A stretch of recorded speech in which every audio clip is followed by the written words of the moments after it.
Dry ఫ్రూట్స్‌ని ఇలా వేయించుకోవాలి. Hello my dear queens! ఈరోజు ఒక మంచి tasty snack recipe, sweet recipe చూపించబోతున్నాను చూసేయండి. దీనికోసం ఒక 10 జీడిపప్పు, 10 బాదం పప్పు తీసుకొని ఇలా కచ్చా పచ్చాగా కట్ చేసుకోవాలి. ఇప్పుడు ఒక పాన్ తీసుకొని మంటని లో ఫ్లేమ్‌లో పెట్టుకొని ఒక 3 మినిట్స్ పాటు డ్రై రోస్ట్ చేసుకోవాలి జీడిపప్పుని, బాదం పప్పుని. ఇప్పుడు ఒక బౌల్‌లో 10 లేదా 12 ఖర్జూరకాయలు తీసుకొని ఇలా సీడ్ తీసేసుకొని పక్కన పెట్టుకోవాలి. అన్ని ఖర్జూరాలకి ఇలాగే సీడ్స్ తీసేసుకొని ఒక మిక్సీ జార్ తీసుకొని మిక్సీ జార్‌లో ఈ సీడ్ తీసేసిన ఖర్జూర వేసుకోవాలి. ఇప్పుడు వేసుకొని మూత పెట్టేసి ఒక 2-3 మినిట్స్ పాటు మంచిగా మిక్సీ కొడితే మీకు ఇక్కడ చూపిస్తున్నట్లుగా వస్తది.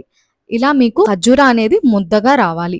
ఇప్పుడు ఇదంతా కూడా ఒక బౌల్‌లోకి తీసుకొని పక్కన పెట్టుకోండి. ఇప్పుడు పాన్‌లో ఒక గుప్పెడు పల్లీలు వేసుకొని ఒక 2-3 నిమిషాల పాటు లో టు మీడియం ఫ్లేమ్‌లో వేయించుకొని చల్లారిన తర్వాత పొట్టు తీసేసి కొంచెం కచ్చా పచ్చాగా దంచుకొని ఈ ఖర్జూర దాంట్లో ముందు మనం వేయించి పెట్టుకున్న డ్రై ఫ్రూట్స్ అంటే జీడిపప్పు, బాదం పప్పు వేసుకొని కచ్చాపచ్చాగా దంచుకున్న వేయించిన పల్లీలు కూడా వేసుకొని మొత్తం కలిసేటట్లుగా కలుపుకోవాలి. స్టార్టింగ్ కొద్దిగా వేడిగా ఉంటది కాబట్టి స్పాచులాని యూజ్ చేస్తూ కలుపుకోండి. లేదు అంటే ఒక 2 మినిట్ పక్కన పెట్టేస్తే కొద్దిగా చల్లబడతది. అప్పుడు చేత్తో అయినా చక్కగా మీరు కలుపుకోవచ్చు. ఈ డ్రై ఫ్రూట్స్ అన్నీ కూడా మొత్తం ఖర్జూర అంతటికి కూడా కలిసేటట్లుగా మీరు మంచిగా కలుపుకోవాలి. ఇది చాలా సింపుల్, చాలా టేస్టీగా ఉంటది. ఇదంతా కొద్దిగా వేడిగా ఉంటది కాబట్టి చూసుకొని జాగ్రత్తగా కలుపుకోండి. మనం వేసిన పప్పులన్నీ కూడా మంచిగా ఖర్జూరాకి కోట్ అయ్యేటట్లుగా ఇలా కలుపుకొని రౌండ్ గా పొడవుగా ఇలా మీరు ఒక షేప్ లో చేసుకొని దీన్నంతా కూడా ఒక ప్లేట్ లో పెట్టుకొని నేను ఇక్కడ చూపిస్తున్నట్లుగా కొంచెం కొంచెంగా ముక్కలుగా కట్ చేసుకొని